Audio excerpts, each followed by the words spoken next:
એક વાત કહું, તમે એની કલ્પના કરી જુઓ, જો તમે નંબર પ્લેટ વગરની કાર લઈને નીકળો તો શું થાય? તમને થશે કે આ કેવો સવાલ, મેમોના દર્શન થાય. પણ ભાઈ, અહીંયા જ તો કહાનીમાં ટ્વિસ્ટ છે. આ મેમો ફેમો બધું સામાન્ય પ્રજા માટે.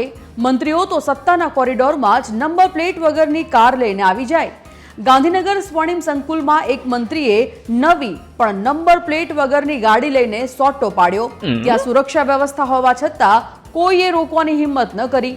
આપણા જેવા લોકોને તો 10 જાતના નિયમો બતાવીને કાયદામાં ભરાવી દેવાય, પણ અહીંયા તો સત્તાનો પ્રભાવ તો જુઓ. કાયદા અને નિયમો બંને ઢીલા પડી ગયા. છોડો જે હોય, સત્તા સામે તો શાણપણ પણ નકામું.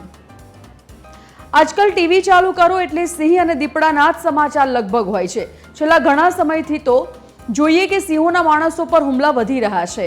તમને સાંભળીને નવાઈ લાગશે, પણ અમદાવાદના ગુમામાં દીપડો બિંદાસ આંટા મારતો સીસીટીવીમાં કેદ થઈ ગયો. સોટો એવો કે જાણે પોતાના જંગલ વિસ્તારમાં જ ન ફરતો હોય. બસ પછી શું? તેને પકડવા માટેની તૈયારીઓ ચાલુ અને લોકો માટે શું કરવું અને શું ન કરવું એની સૂચનાઓનું લાંબુ લચક લિસ્ટ પણ બહાર પડ્યું.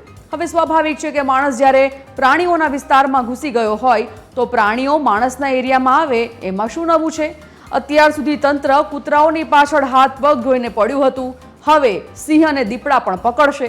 ચલો, આપણે તો એમ સમજવાનું કે હવે પ્રાણીઓને જોવા માટે કોઈ ઝૂમાં જવાની જરૂર નથી, ઘરે બેઠા જ જોઈ શકાય છે. એક કહેવત છે કે અભી બોલા અભી ફો. એવું જ કંઈક બન્યું છે ગોધરા સ્ટેશન પર.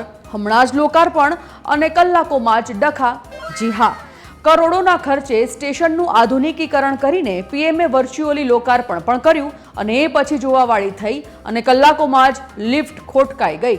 ને એટલું જ નહીં, 3 મહિલા અને 3 પુરુષો એટલે કે 6 લોકો એમાં ફસાઈ ગયા. બોલો.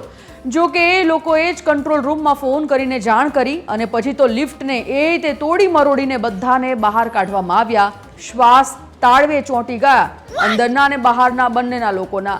આમાં વાંક અને ભૂલ કોની એ તો હવે અલગ જ ચર્ચાનો વિષય છે, પણ જનતા તરીકે બસ એટલું જ કહીએ કે સુવિધાઓ જે આપો એ, પણ જીવના જોખમે અમારે કાંઈ જ નથી જોઈતું. જાન હે તો જહાન હે. શિક્ષણ મંત્રી હોય તો રીવાબા જેવા કેમ? અરે ભાઈ, શિક્ષણ મંત્રી છે પણ કોઈ પણ શાળામાં જાય ત્યાં બાળકો સાથે બાળક બની જાય છે. હમણાં જ એક વિડીયો વાયરલ થયો જ્યાં નડિયાદના પીજ ગામની કસ્તુરબા ગાંધી બાલિકા વિદ્યાલયની મુલાકાત દરમિયાન વિદ્યાર્થીનીઓ સાથે મન મૂકીને ગરબા રમ્યા.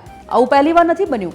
આગળ પણ રીવાબા શાળાની મુલાકાતે ગયા હોય અને ત્યાં બાળકો સાથે રમત રમતા દેખાયા છે. ખરેખર તો મંત્રીજીનો આ જ અંદાજ લોકોને ખૂબ ગમી રહ્યો છે. આપણે તો આશા રાખીએ કે બધા જ જનપ્રતિનિધિઓ આમ જ આત્મીયતા દાખવે.